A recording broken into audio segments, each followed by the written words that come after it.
Subscribe करें और bell दबाएं ताकि कोई खबर रह न जाए।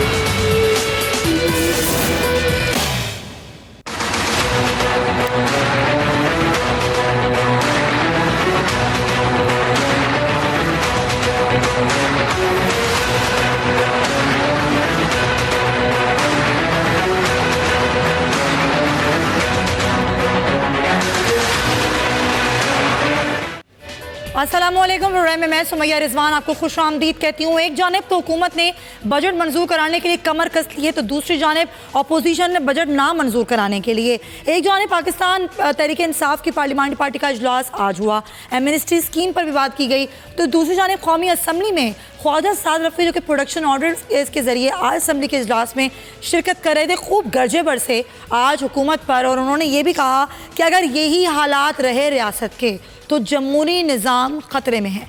उन्होंने ये भी कहा कि मिसाक़े मईशत से पहले मिसाक़े जमहूरियत पर बात करने की ज़रूरत है। ख्वाजा साहब ने यह भी कहा कि नैब का काला कानून पाकिस्तान की मईशत को खोखला कर रहा है।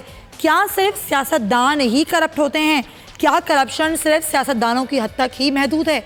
उन्होंने ये भी कहा कि हमारी गलती है कि हमने नैब के क़वानीन पर काम नहीं किया, हमें करना चाहिए था। हर इंसान जिस पर ज़रा सा भी शक हो, नैब वाले उसको उठा कर ले जाते हैं और बंद कर देते हैं। उनके भी बीवी और बच्चे होते हैं। क्या सिर्फ चोर और डाकू कहने से, चिल्लाने से क्या आप मईशत को ठीक कर सकते हैं? जो मईशत का बुरा हाल है वो जब तक रहेगा जब सियासी दर्ज हरारत नीचे नहीं आ जाता। और अगर हम बात करें पाकिस्तान तहरीक इंसाफ के पार्लियामानी पार्टी के इजलास की, तो वज़ीर आज़म ने साफ साफ कह दिया है कि चाहे आप कितना भी NRO मांग लें, NRO आपको नहीं मिलना वाला। तो वज़ीर आज़म ने मज़ीद क्या कहा आपको बताते हैं। उन्होंने ये भी कहा कि अपोजिशन जो कि APC की तैयारी कर रही है, बिल्कुल करे APC या फिर एहतजाजी तहरीक चलाए, लेकिन NRO नहीं मिलेगा। वज़ीर आज़म ने यह भी कहा कि NRO के लिए मुझसे राबता किया गया। सबको मालूम है करप्शन केसेस पर कोई समझौता नहीं करूँगा। अपोजिशन एहतजाज का शौक़ पूरा कर ले, कोई परवाह नहीं। वज़ीर आज़म ने यह भी कहा कि हमें कारकर्दगी से जवाब देना है। अरकान पार्लियामेंट अवाम को मुआशी बहरान के ज़िम्मेदारों से आगाह करें, ये भी एक हिदायत दी गई है। उन्होंने ये भी कहा कि मुआशी सिमत का तयन कर लिया है और बहरान से निकल रहे हैं। अरकान पार्लियामेंट भी टैक्स देने के लिए अवाम में आगाही मुहिम चलाएँ। वज़ीर आज़म ने कहा कि बजट मंजूरी एक कानूनी तकाजा है। तमाम अरकान ऐवान में अपनी हाज़िरी को यकीनी बनाएँ। कबायली इलाकों और बलूचिस्तान के लिए तरक्याती फ़ंड में इजाफा किया गया है। पाक फ़ौज ने फाटा और बलूचिस्तान के लिए अपनी तनख्वाहों का इजाफा नहीं लिया है। अब बात यह है कि वज़ीर आज़म जो हैं वो एमनेस्टी स्कीम से आवाम को भरपूर फ़ायदा उठाने की बार बार तलक़ीन कर रहे हैं और ये भी कह रहे हैं कि चाहे कुछ भी हो जाए, जो करप्शन है उसको तो हम ख़त्म करके रहेंगे। जो लोग काला पैसा अपना चाहते हैं कि वो मार्केट में रहे, तो ये नहीं होगा। तो अब ये सूरत हाल है। शौकत बसर साहब हमारे साथ हैं, पाकिस्तान तहरीक इंसाफ की नुमाइंदगी करने के लिए उनसे बात करेंगे।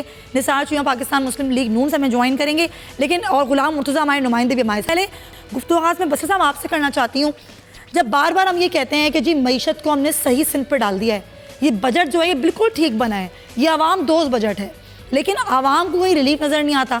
फिर अपोजिशन सड़कों पर आने की पूरी तैयारी कर चुकी है। ख्वाजा साद रफ़ी की भी तमाम तर जो आज खिताब था वो पढ़ के मैंने अपने नाज़रीन को सुना दिया। इस सूरत हाल में क्या मिसाक़े मईशत पर या मिसाक़े जमहूरियत पर अगर अपोजिशन ऑफ़र कर रही है तो क्या हुकूमत बात करेगी या नहीं? देखिए सुमिया, बात ये है, ये जो मिसाक़े जमहूरियत, मज़ाक़े जमहूरियत, मिसाक़े मईशत, ये तो अपोजिशन जो ख़ास तौर पर नून लीग है, ये इनके आपस में ही जूतों में दाल बट रही है। आप देख लीजिए इनके अंदर किस तरह की आप रिफ्ट देख रही हैं। पार्टी पहले ही आपको पता है कि इनका लीडर करप्शन लूटमार में अंदर पड़ा है, जो बाकी बाहर पड़े हैं। यहाँ शहबाज शरीफ टीलों के बेताज बादशाह हैं, रात के अंधेरों में कहीं पाँव पे पड़े होते हैं, बाहर आते हैं तो वो बात करते हैं जो उनकी भतीजी नहीं कर रही। बात दिल कितनी है, डेफिनेटली हुकूमत वक्त का काम है अपनी आवाम को रिलीफ देना, और उसके लिए गिवन सर्कमस्टेंसेस में जो हालात है इससे बेहतर बजट इसलिए नहीं दिया जा सकता था। तो भैया मुझे एक बात बताइए, आप सब लोग हम क्रिटिसिज्म तो कर लेते हैं। क्या 70 साल कभी तहरीक इंसाफ हुकूमत में रहे? हम तो नहीं रहे। क्या 30,000 अरब का कर्जा तहरीक इंसाफ ने लिया? क्या पूरा पाकिस्तान तहरीक इंसाफ ने रखा? अंदाजा कीजिए कि हमसे तनकीद करने वाले पहले अपने गिरफ्तार में क्यों नहीं झांकते? क्या हमारे प्राइम मिनिस्टर ने जब से आए हैं उन्होंने तो एक दिन छुट्टी नहीं की, वो तो जंगी बुनियादों पर पाकिस्तान के इदारों को बेहतर करने के लिए लगे हुए हैं, मैशत को बेहतर करने के लिए लग रहे हैं, और हम हमारे दोस्त ममालिक के साथ इन्वेस्टमेंट कर रहे हैं, वो हमारे साथ कारोबार करने के लिए तैयार है। ओवरनाइट इनके इसराफ नहीं आने, लेकिन ये जो कुछ कर रहे हैं, ये जो अपोजिशन जमातें हैं, सिर्फ और सिर्फ इनको इस बात से गर्ज नहीं है कि जरूरत है, महंगाई है या बेरोजगारी है, ये तो अपना रोना रो रहे हैं। हाल माल औलाद बचाने के लिए, अबू बचाओ बचाने प्रोग्राम के लिए ये सारे आप प्रेशराइज कर रहे हैं।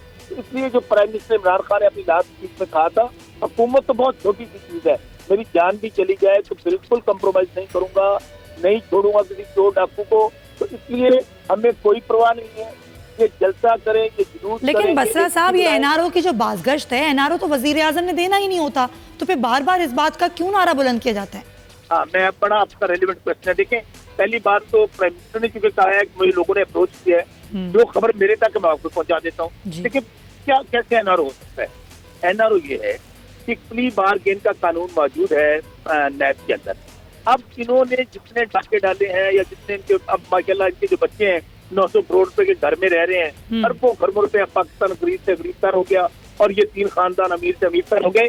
उसका तरीकाकार ये है कि ये पैसे देना चाहते हैं, और दूसरी बात ये कहते हैं हम रसीदें नहीं देंगे, उसको मंजरे आम पर ना लाया। जो प्राइम मिनिस्टर बात करते हैं, मैं तो प्ली बार्गेन वाला है, ये तो ऑपोजिशन कबूल करने को तैयार नहीं है हमारे जराये के मुताबिक।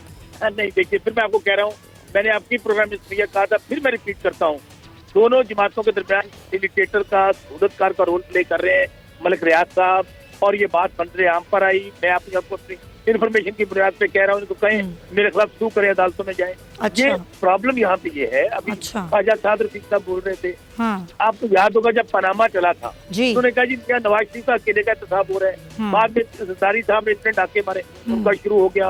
अब अक्रॉस दी बोर्ड सबका हो रहा है, जनरल्स पकड़े जा रहे हैं, ब्रिगेडियर्स पकड़े जा रहे हैं, जजेस के खिलाफ हो रहा है, ब्यूरोक्रेट। अब ये बस ये कसर बाकी रह गई है, क्योंकि इनको पता है हमारे कोई तरीका नहीं है, प्राइम मिनिस्टर इमरान खान इनको नहीं एनआरओ देंगे। अब ये कहने वाले हैं अफगानिस्तान का एहतसाब करो, अमेरिका का एहतसाब करो। और खास तौर पे जो सैया अभी बना है कमीशन, तो ये तो कमीशन लेने के आदि थे और खाने के आदि थे, ये कमीशन बन गया इनकी हड्डियों से माल निकलवाने के लिए। अब इनको बड़ी प्रॉब्लम हो रही है। अब ये सारे मगरमच्छ के जो आंसू बहाए जा रहे हैं ना, वो 30,000 अरब, मैं फिर कह रहा हूँ, इनको कह दें अभी इमरजेंसी स्कीम भी चल रही है, आराम से शराफत के साथ जिसने भी लूटा है, और वो किसी पार्टी में है, इदारे में है, वो आराम से कौम को वापस कर दे। वरना आने वाले दिनों में आप ये देखेंगे, अभी तो ये गिदड़ बक्कियां लगा रहे हैं ना, हम ये कर देंगे, वो मरियम नवाज को आए दिन कह रही है 4 अटैक हो गए हैं, किडनी लास्ट स्टेज पे पहुंच गया है। ये सब बहाने हैं, ये सब तरीकाकार हैं, लेकिन इनको ये नहीं पता कि जो शख्स इस वक्त प्राइम मिनिस्टर ऑफ पाकिस्तान है, उनके ऊपर आप तनकीद भी कर सकते हैं, लेकिन उनके ऊपर कोई मध्यांती का करप्शन का। चलें, ये बात तो सही है, लेकिन जो असल मरला है ना, जो असल इम्तिहान है हुकूमत का, वो मईशत को ठीक करने का है, बजट मंजूर कराने का है। आपके इत्तेहादी आपके साथ हैं। बजट सुन ले मेरी बात, बजट कोई इशू नहीं है, तमाम इत्तेहादी हमारे साथ हैं, रिजर्वेशन होती हैं, जाहिर वो अलग जमाते हैं, उनका अपना मंसूर है, अपनी सोच है, उनके कोई खास तौर पे मिंगल साहब के इशू थे, वो आज या कल आप देखेंगे रिजॉल्व हो जाएंगे। तमाम इत्तेहादी ऑन बोर्ड है। बसरा साहब, बस मैं जरा दूसरे अपनी मेहमानों के जाने से पहले एक सवाल छोटा सा, आप तो कह रहे हैं कि वो ऑन बोर्ड हैं, एक दिन में मसला हो जाएगा, लेकिन दूसरे ने मौलाना साहब कह रहे हैं वो तो एपीसी में शरीक होंगे। मौलाना फजलुर रहमान साहब वो तो पहले दिन से कह रहे हैं, और जितनी अपोजिशन जमाते हैं ये रात को जब सोती है ना, कहती है या अल्लाह या अल्लाह या अल्लाह, इमरान खान चला जाए। सुबह उठती है तो इमरान खान सामने खड़ा होता है। ये तो ख्वाब देखती है, ख्वाबों पे ख्वाहिशों पे सुमैया ना पाबंदी है ना टैक्स लगता है। चलें जी, ये देखने के लिए होते हैं। चलें, ये ख्वाब है, ख्वाब देखने में पाबंदी नहीं है। बस सब पॉइंट टेकन। निसार चीमा साहब को भी हम शामिल गुफ्तगू कर देंगे, उससे पहले ज़रा कुछ खबरें निकलवा लें। निसार चीमा साहब, गुलाम मुर्तज़ा हमारे नुमाइंदे हमारे साथ हैं। मुर्तज़ा, आप तमाम तर जो कार्रवाइयाँ हैं असम्बलीज़ की वो कवर कर रहे होते हैं, आपके बड़े लिंक्स हैं, आपके पास खबर क्या है ये जो बातें हो रही हैं कि जी मेंगल ग्रुप से तो 1-2 दिन में मामला तय हो जाएंगे, मौलाना साहब कह रहे हैं कि जी वो एपीसी में शिरकत करेंगे। कल एपीसी हो रही है फाइनली और कल मेंगल ग्रुप शिरकत करें, अख्तर मेंगल साहब शिरकत करें या नहीं, खबर क्या है आपके पास? खबर सुमिया ये है कि मेंगल जो हैं वो इत्तेहादी जमात के साथ वोट करेंगे बजट को। अच्छा। और वो जो इत्तेहाद अपना है उनका पाकिस्तान तहरीक इंसाफ से, उसको ऑनर करेंगे। गुज़िश्ता रात एक बहुत ही अहम मीटिंग हुई थी। अच्छा। उस मीटिंग में उन्होंने वादा दिया है कि वो हुकूमत के साथ ही हैं और कहीं नहीं जा रहे। अच्छा। और दूसरी बात ये है कि सियासतदान जो होते हैं वो तमाम पार्टियों से, तमाम रहनुमाओं से बातचीत के दरवाजे खुले रखते हैं। ऐसे कट टू डेट या कोई टाइम नहीं वो देते कि जी मैं आपके साथ आऊँगा या नहीं आऊँगा, लेकिन ये बात तो तयशुदा है। गुज़िश्ता रात ये फैसला हो चुका है कि मेंगल जो हैं वो मौजूद होंगे जब बजट पास होगा और हुकूमत पाकिस्तान का साथ ट्रेजरी वेंचर का वो साथ देंगे। इसके साथ साथ आज की जो और बहुत अहम डेवलपमेंट्स थी उनमें आज मुआशी टीम जो है वो शामिल हुई। पाकिस्तान तहरीक इंसाफ की जो पार्लियामेंट्री पार्टी थी उसमें, उस पार्टी के इजलास में वज़ीर-ए-आज़म इमरान खान ने बजट के पास होने के हवाले से ख़ुद ये बात की कि हम बजट पास करवा लेंगे, इसके लिए किसी को फ़िक्र करने की ज़रूरत नहीं है। जो पीटीआई के लोग हैं, जो इत्तेहादी लोग हैं, वो तमाम मेंबरान कौमी असम्बली इस दौरान जब ये बजट पास होने का मरहला शुरू होगा शुक्रवार, तो वो वहाँ पे ऐवान में मौजूद रहें, अपनी नुमाइंदगी को यकीनी बनाएं। फिर हमारी 2-3 वज़रा से बात हुई तो उन्होंने बताया कि 25 के करीब हमारे पास अरकान एक्स्ट्रा हैं जो हमें उसमें सपोर्ट करेंगे जो बजट पास होने के हवाले से। और बजट पास होना कोई बहुत बड़ा मसला नहीं है। एपीसी, मुझे तो लगता है कि मौलाना फजल रहमान साहब जो एपीसी बुला रहे हैं वो हुकूमत को फैसिलिटेट करने के लिए ही बुला रहे हैं। अच्छा। क्योंकि बाइफरकेट हो जाएगा, कुछ लोगों को अगर बाहर निकाल लिया जाए उसमें, तो पाकिस्तान तहरीक इंसाफ जो है वो अपना बजट बखूबी पास करवा लेगी। दूसरी बात ये है कि अभी पाकिस्तान मुस्लिम लीग नवाज़ के हवाले से अभी पार्लियामेंट से ही बराह रास्त अभी मैं चंद मिनट पहले ही पहुंचा हूं। वहाँ पे जो अभी बातचीत चल रही है, मियाँ शहबाज शरीफ साहब से बहुत से जो लोग हैं वो सवाल कर रहे हैं, सहाफ़ी भी हैं, तज़िया नगार भी हैं, उनकी अपनी पार्टी के लोग भी एक मखमसे की कैफियत में हैं कि क्या जो मरीम नवाज़ साहबा हैं उनकी बात को अहमियत दी जाए या मियाँ शहबाज शरीफ साहब जो हैं उनकी बात को अहमियत दी जाए। और उसी तरह आप देखते हैं पार्लियामेंट में ख्वाजा आसिफ साहब ने जो तकरीर की है, वो कल भी जो बात हुई मिसाक मईशत के ऊपर, वो डेस्क बजाते रहे। आज साद रफ़ीक साहब की अगर बात सुनते हैं तो उसमें भी आपको 2-3 जुमले ऐसे मिलेंगे। बाकी तमाम बातें उन्होंने की हैं, लेकिन 1-2 जुमले मिसाक मईशत, मिसाक जमहूरियत के हवाले से भी मिलेंगे। तो अब पार्टी है कहाँ पे? पार्टी की लाइन क्या पार्टी प्रेसिडेंट देंगे या पार्टी की सीनियर नायब सदर देंगी? वो भी विदाउट नोटिफिकेशन नायब सदर हैं। हमारे साथ हैं, आपकी खबर के से जो सवालात निकल रहे हैं मैं पूछती हूँ। चीमा साहब, ये वाकई बड़ा आम सवाल है। अब शेख साहब तो रोज़ाना आके कहते हैं 2 लीग्स हैं, शहबाज लीग और नवाज़ लीग, तो आप ही बता दीजिए सर किसका बयानिया चल रहा है नून लीग में? ये देखें, जो कुछ शेख साहब कहते हैं या जो कुछ पीटीआई के लोग कहते हैं, ये उनकी ख्वाहिश तो हो सकती है, लेकिन ये हकीकत नहीं है। ये तो मुद्दत से क्वेश्चन भी कर रहे हैं, दुआएं भी कर रहे हैं, कोई रिफ्ट पड़े, कोई निफाक हो, कोई इसमें दरार आए, लेकिन अल्लाह ताला के फजल करम से मुस्लिम लीग नून पहले भी एक थी और अब भी एक है। लेकिन मैं एक मज़ीद गुजारिश करना चाहता हूँ। शौकत बसरा साहब हमारे दोस्त हैं और हमारे दिल में बड़ा उनका एहतराम है, चूँकि बड़े पुराने सियासी कारकुन हैं।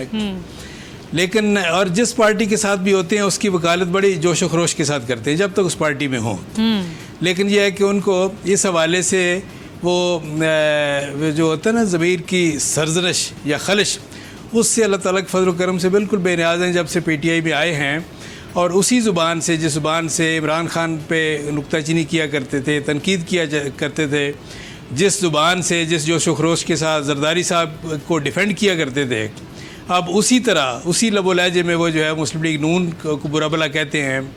और उनको इस बात से कोई गरज नहीं है जब झूठ बोलना है तो उसमें नहीं, मेरी बात सुन ले, नहीं तो ऐसा तो कहीं नहीं होता, मेरी बात सुन ले, there is no limit to it. कोई वो जो है गलत बयानी की तो कोई लिमिट ही नहीं है। उनको पता है गोबल्स के हम ये पैरोकार हैं, तो ये है कि वो कौन पूछने वाला है। वो कहें कि जनाब 30,000 करोड़ रुपए इनका लीडर जब कहता है तो उनको क्या फ़र्क पड़ता है? वो बाद में कह देंगे, उनका लीडर कह देगा लीडर की बात पर तो आमन सदक नहीं कहना होता है। आप लोग भी तो यही कहते आए हैं। हाँ जाहिर है, और उनको कोई इससे गरज नहीं है कि 30,000 करोड़ कह दें, 30 लाख करोड़ कह दें, 30 अरब करोड़ कह दें, उनको कौन पूछने वाला है? यानी मतलब ये है कि गलत बयानी करनी है, कौन पूछे? हमारे मुल्क में अगर सुमैया गलत बयानी पे अगर सजा होती और कोई झूठा इल्ज़ाम लगाने पे जो इसको वो साबित ना कर सके सजा होती, तो मैं आपको यकीन दिलाता हूँ कि वज़ीर-ए-आज़म, मौजूदा वज़ीर-ए-आज़म और इनके ये सारे जो हवारी हैं जेल में होते। चलें, ये तो ख्वाब से तशबीह दे दी ना उन्होंने, बस सामने मेरे सवाल का जवाब दें। सर मुझे बता दें, बयानिया किसका चल रहा है जब मरियम साहिबा ये बैठकर कहती हैं कि मिसाक़े जमहूरियत नहीं, मजाक़े मईशत हो रहा है, फिर किसकी बात माने हम?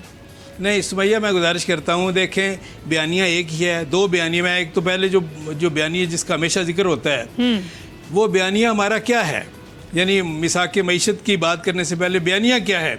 बयानिया ये है कि राइट टू रूल, हक के हुक्मरानी अवाम का है, इससे कौन इनकार कर सकता है? जिन्होंने आइन को तोड़ा, आप जनरल मुशर्रफ से पूछे, वो भी कहेगा कि जी हक के हुक्मरानी वाकई अवाम का है, राइट टू रूल अवाम का है। और दूसरी बात यह कि मिसाक़े मईशत के बारे में आप जानती हैं। मैं आती हूँ, पॉइंट टेकन, मैं आती हूँ, आप मेरा सवाल समझ नहीं पा रहे, मैं दोबारा करूंगी। पीर मजहर साहब हमारे साथ हैं पाकिस्तान पीपल्स पार्टी से, उनसे बात करते हैं। मजहर साहब बहुत बहुत शुक्रिया प्रोग्राम में वक्त देने के लिए। आज आप लोगों की पार्टी का आस्था का मुशावरती इजलास हुआ है, सर क्या तय हुआ है राब्ता मुहिम के हवाले से, कल की APC के हवाले से, तहरीक के हवाले से, पीपल्स पार्टी का राय अमल क्या है?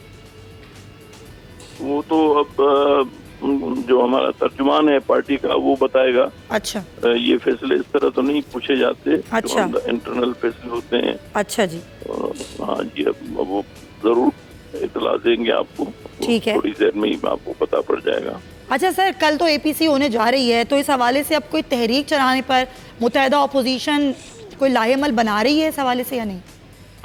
तो कई ऑप्शंस होंगे ना जी, इसमें। एक ऑप्शन ये भी है और दूसरा ये ऑप्शन है कि पार्लियामान के अंदर बैठ के किया जाए, वो जैसे फैसला हुआ होगा सबका मुत्तफिका, अच्छा, उसके मुताबिक जो राय अमल अख्तियार की जाएगी।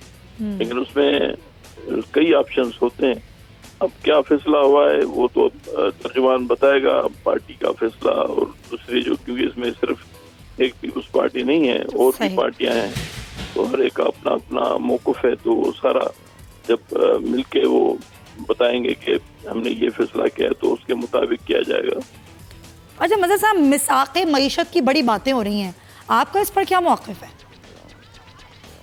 मईशत पे तो बातें होनी चाहिए, और उस पर बात करेंगे। यही तो इशू है जो रूलिंग पार्टी भी उठा के बैठी है और रेज किया है उन्होंने, और अपोजिशन पार्टीज ने भी किया है, और बीच में जो अवाम है वो चक्की में पिस रहे हैं जी। तो इसीलिए तो ये सब पार्टी इकट्ठे होके कह रही हैं। मैं तो उनको ये मशवरा दूंगा कि वो रूलिंग पार्टी को भी दावत दें, अच्छा, ताकि सब बैठ के इस मसले का हल निकालें। लेकिन नून लीग में इसमें वाज़े तौर पर एक दरार सी, एक रिफ्ट सी नज़र आती है, क्योंकि मरियम साहबा कहती हैं तो मजाक मईशत है, पहले मईशत को ठीक तो करें फिर बात करेंगे इस पर।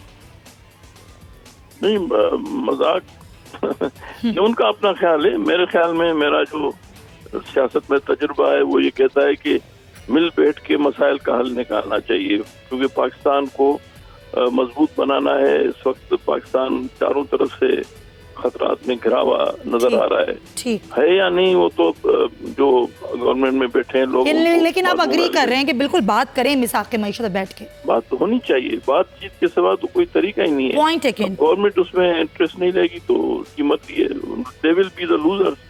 बिल्कुल सही पॉइंट है। बस साहब, सुना आपने क्या कहा पीर मजहर साहब ने? वो कहते हैं बिल्कुल जो हुक्मरान जमात है वो बैठे बात करे ताकि मसले का हल निकले। हुकूमत क्या सोच रही है? बहुत अच्छी बात की है पीर साहब ने। पीर साहब के लिए सियासतदान है।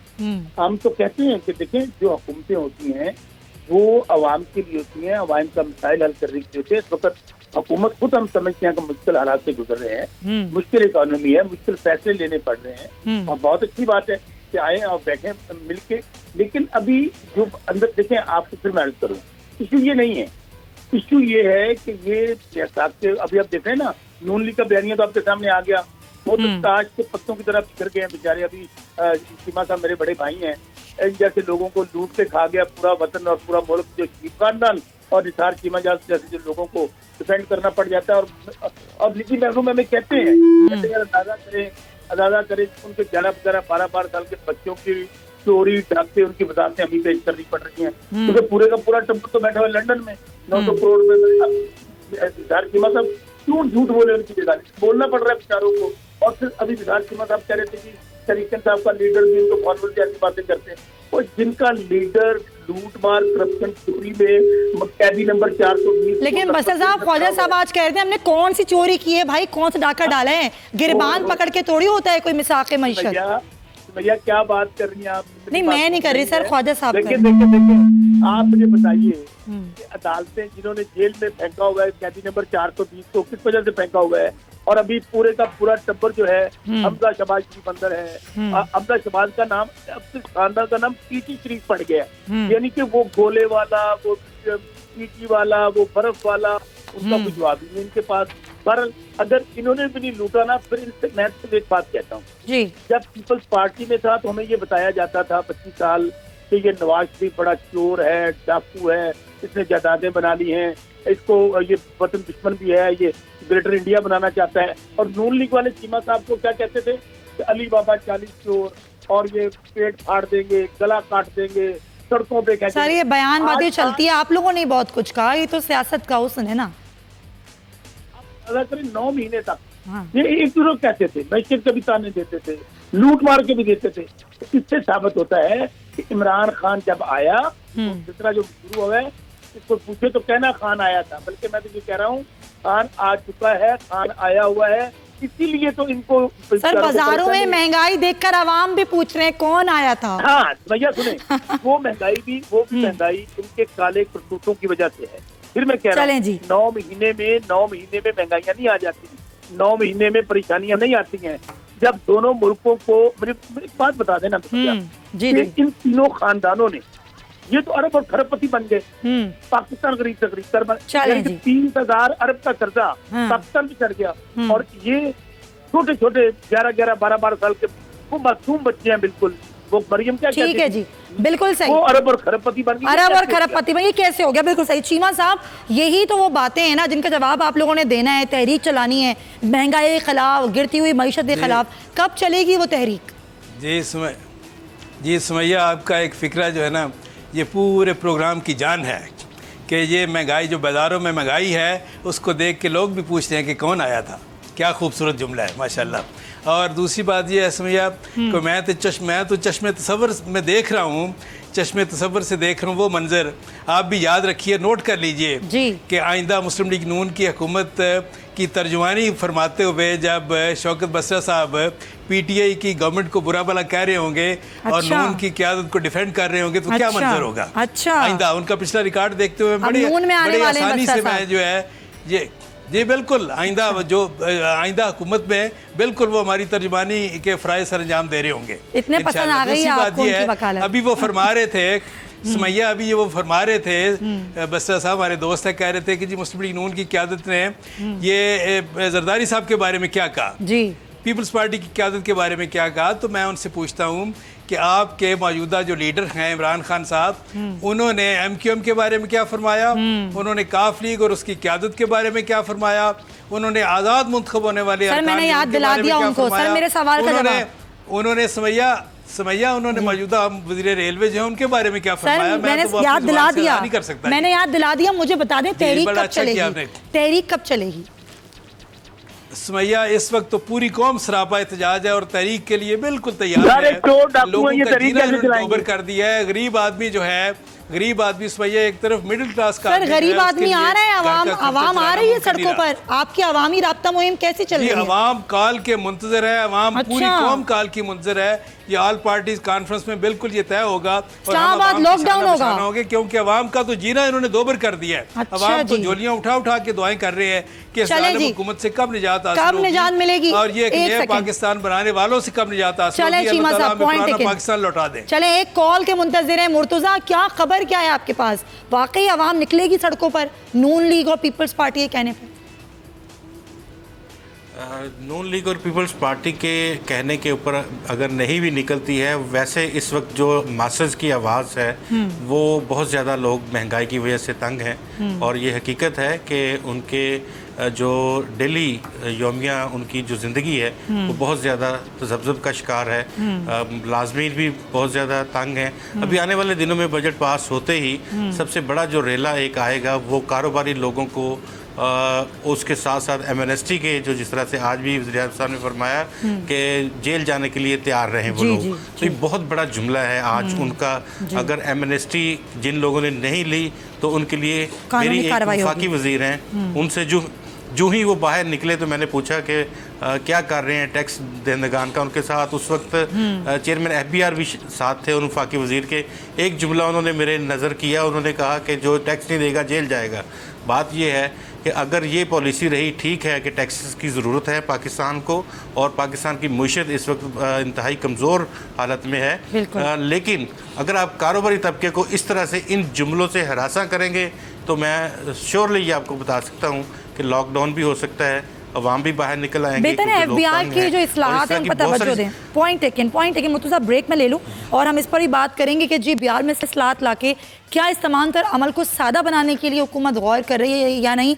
और पीर मजरुल साहब भी हमारे साथ मौजूद हैं, उनसे ही बात करेंगे कि क्या वाकई जो NRO की बाज़ गश्त है इसमें कोई हकीकत है या नहीं। इस ब्रेक के बाद स्टे।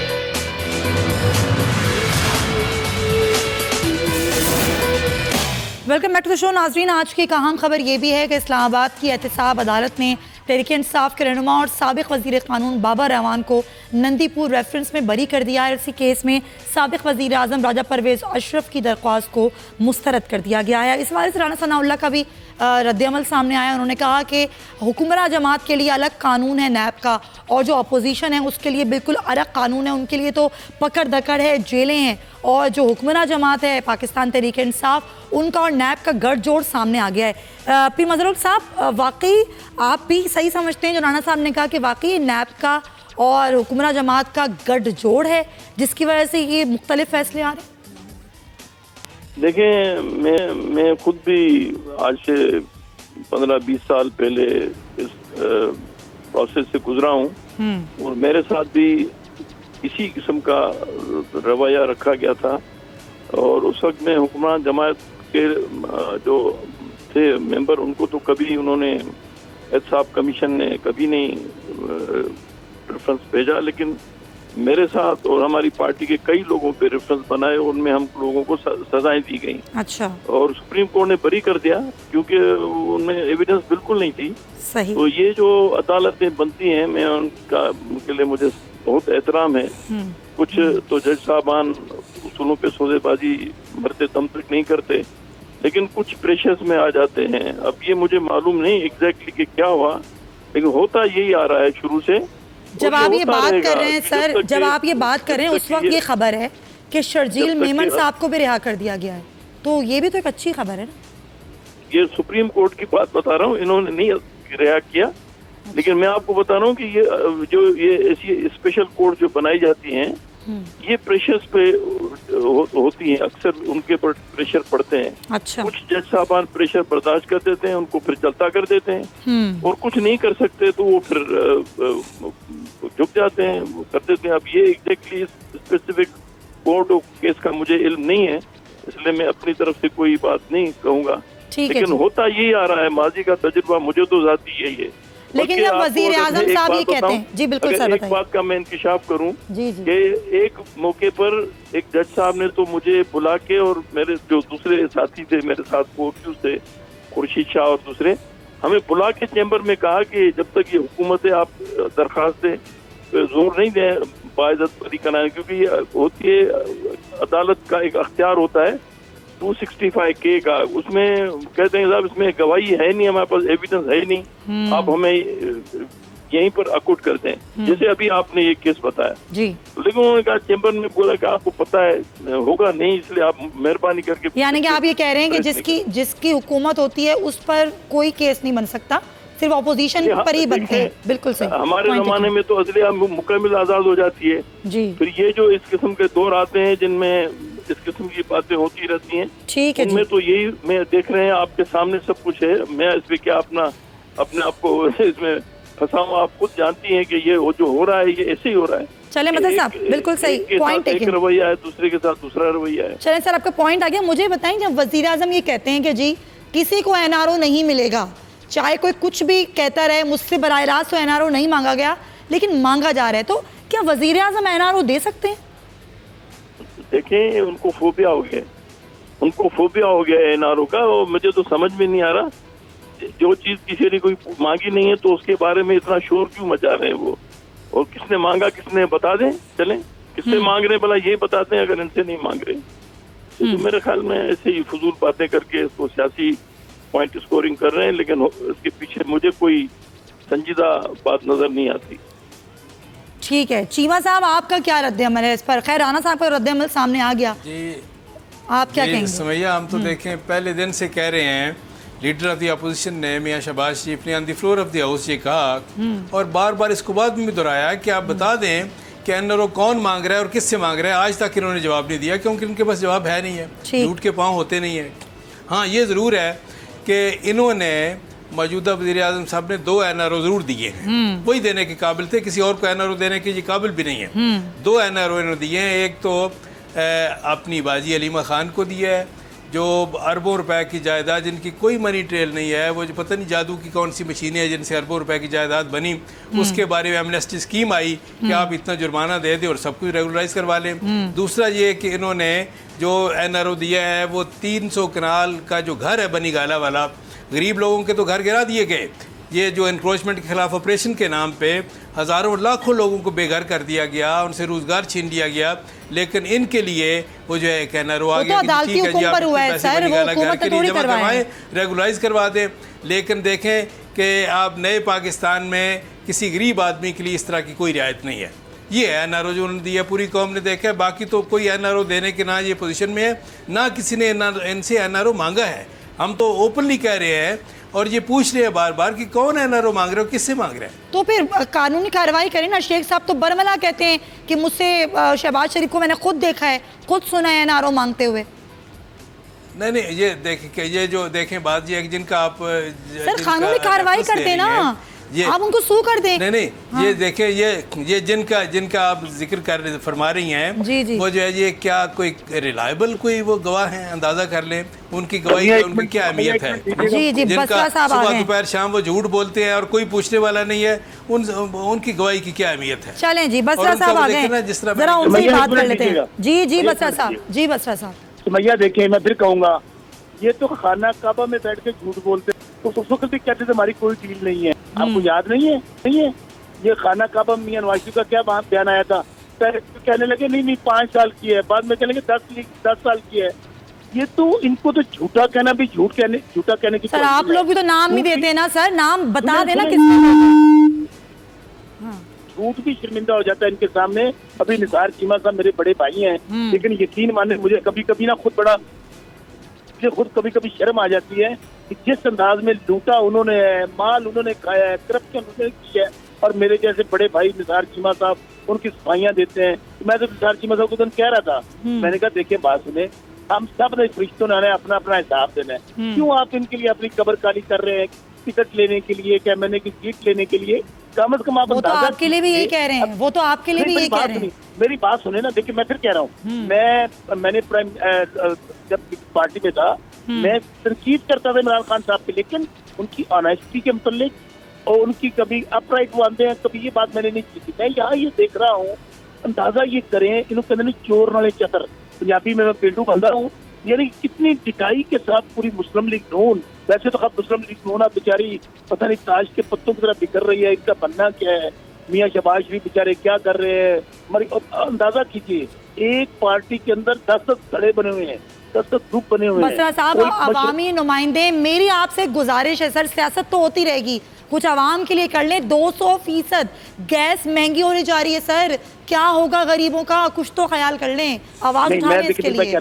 देखिए मैं फिर कह रहा हूँ कि एक दफा मुश्किल आएगी कौमों पे मुश्किल वक्त आता है, उसकी वजह ये चौरी निसार साहब के जो लीडरान हैं या पीर मजहर अक्सर लीडरान जिनके साथ मैं रहा हूँ, उन्होंने कमाया ही अपने लिए, छोड़ा ही कुछ नहीं खजाने के अंदर। अब 30 अभी बार बार कह रहे 30,000 अरब, उनसे पूछे कौन खा गया, जमीन खा गई, आसमान निकल गया, कहाँ चलेगी वो पैसे। इसलिए ये मुश्किल वक्त आएगा, इन्वेस्टमेंट्स हो रही हैं, इंशाल्लाह इनके पेटों में से लूटा हुआ माल निकालेंगे और कौम पे निछावर करेंगे, हालात ठीक है, बिगड़ेंगे। कौम पर निछावर करेंगे, पॉइंट टेकन। मुर्तजा बहुत मुस्कुरा रहे हैं आप, लगता है आपको मजाक लग रही है बसर साहब की बातें। नहीं, ऐसी बात नहीं है जी। पॉलिटिकल फिगर्स हैं और पॉलिटिकल फिगर्स अपने जाहिर है कि पार्टी को भी डिफेंड करते हैं और उन्होंने सामने बैठे पॉलिटिशियंस का भी जवाब देना होता है। तो बुनियादी तौर पे हमारे पास तो जाहिर है कि एज एन रिपोर्टर हमारे पास तो जो बात होती है वो एग्जैक्ट 2+2=4 वाली बात होती है जी। बात सिंपल सी है कि NRO की जो बात आपने तमाम हमारे मौजूद मेहमानों ने की है, NRO अभी इस सूरत हाल में अगर किसी को भी मिलता है तो आप ये यकीन करें कि ये इसका नुकसान सबसे ज़्यादा PTI को होगा, किसी और को नहीं होगा, क्योंकि इनका बयानिया ही ये है कि इन तमाम जितने भी पुराने रहनुमा हैं, जितनी सियासी पार्टियाँ हैं, दे आर ऑल करप्ट और इनको हमने बंद करना है। आज भी एक अहम बात हुई पार्लियामेंट्री पार्टी में, PTI की में, वहाँ पे बात हुई अभी जो हमारे मरियम साहब हैं उनकी, वहाँ पे एक बात हुई जनाब आसफ अली जरदारी साहब की। तो इस बात के ऊपर बाकायदा तौर पे तालियां बजी हैं कि आपने जो ये काम हो रहा है ये बहुत अच्छा काम हो रहा है। ये आज पार्लियामेंट्री पार्टी में तकरीबन कोई 1-2 मिनट के करीब जो हैं वो तालियां बजती रही हैं, डेस्क बजते रहे हैं। तो वो क्यों था? वो सिर्फ ये खुशी इसलिए है क्योंकि ये अब अगर और तरफ से डिलीवर नहीं हो सका, कम से कम इस पॉइंट को जिसका ये बार बार जिक्र करते रहे हैं, इस पॉइंट को वो इस हद तक कैश करवा सकते हैं कि हमने कार्रवाई जो है इन लोगों के ख़िलाफ़ की है। आगे कानून है, आइन जो कानून के मुताबिक अदालतें हैं, वहाँ बसरा साहब बहुत अच्छी तरह जानते हैं, ये कानूनी माहिर भी हैं। तो किस तरह से वहाँ से छूटा जा सकता है, प्रोसिक्यूशन की क्या सूरत हाल है, क्या वो इल्ज़ाम साबित होंगे, एक कंफ्यूजन है आपकी बात में। मुझे बताएं, ये कार्रवाइयाँ तो नैब कर रहा है, हुकूमत का इसमें क्या किरदार, हुकूमत क्यों खुश हो रही है?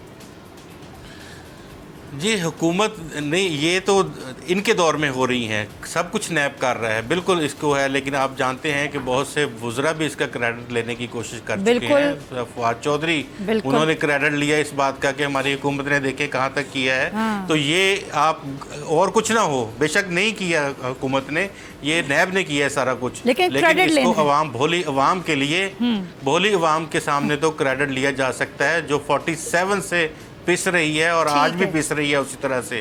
जिस तरह आपने बहुत अहम बात की गैस की कीमतों के हवाले से, कल असम्बली वो पेश होने जा रही है, 200% तक गैस महंगी होगी और गरीब के ऊपर ज़्यादा बोझ पड़ेगा। जो ज़्यादा गैस इस्तेमाल करता है उसका नर्ख कम होगा। इससे पहले भी 135-40% के करीब कीमतें बढ़ाई गई थी, यानी हमने इसी एक साल में 400 के करीब कीमत, 400% के करीब कीमत बढ़ा दी है। 100 रुपये वाले का अब 500 रुपये बिल आएगा। चाहे पेट्रोल हो, बिजली हो, गैस हो या फिर दीगर चीज़ें, बिल्कुल सही। लास्ट 40 सेकंड्स में पी मजहर साहब से बात कर लेते हैं।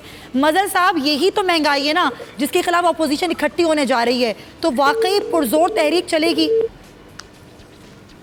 देखिए, आपकी इस सवाल का जवाब देने से पहले मैं आपकी तवज्जो से मेरे छोटे भाई शौकत बसरा साहब को एक मशवरा दूंगा। जी सर। कि अच्छे आदमी हैं, इनको ये जेब नहीं देता इस किस्म की ये गुफ्तगू जब करते हैं, ये डाकू हैं, चोर हैं, इनके पेट फाड़ देंगे, ये कर देंगे, ये पुलिस की लैंग्वेज तो हो सकती है, किसी वकील और अच्छे पॉलिटिकल वर्कर की नहीं हो सकती है। उनको चाहिए, इनको सियासत में आगे अगर बढ़ना है तो अपने रवैयों को जरा दुरुस्त करें। मेरे छोटे भाई हैं, आपकी तरफ से इखलास से बात कर रहा हूँ, इनको एक मशवरा दे रहा हूँ, माने नहीं माने इनकी मर्जी है, इनकी अपनी लाइफ है, इनको जो मर्जी है। सर क्विकली सर, प्रोग्राम का वक्त खत्म हो गया है, कभी किसी पार्टी में, लेकिन अपनी एक्सट्रीम जो लाइन देता है ना उसको आगे चल के बड़ी मुश्किल होती है। सर प्रोग्राम का वक्त खत्म हो गया, बिल्कुल परेशानी भी होती है कि क्या मैंने कहा। वो आजकल आर्काइव में आपके पास सब कुछ पड़ा हुआ है, ये बिल्कुल सही है, ऑन रिकॉर्ड हो जाती है, ऑन रिकॉर्ड आ जाती है भाई। ये तो फिर बता के निकालेंगे, इसने पहले ये कहा, पहले वो। चले मजहर साहब, बहुत बहुत शुक्रिया, बहुत बहुत शुक्रिया आपका भी, निसार चीमा साहब आपका भी बहुत शुक्रिया, बसर साहब आपका भी शुक्रिया, गुलाम मुर्तज़ा, आप तमाम मेहमानों के वक्त का बहुत शुक्रिया। प्रोग्राम का वक्त खत्म, लेकिन आखिर में यही बात, क्या चोर और डाकू कहने से एहतसाब करने से मईशत अगर संभलती है तो फिर आवाम आपके साथ है मेरे वज़ीर आज़म, वरना बेहतर यह है कि एहतसाब का अमल एक तरफ चलने दें और मईशत को सही डगर पे ले आएँ। इसी नोट के साथ इंशाल्लाह आपसे कल होगी मुलाकात, जब तक के लिए अल्लाह हाफ़िज़।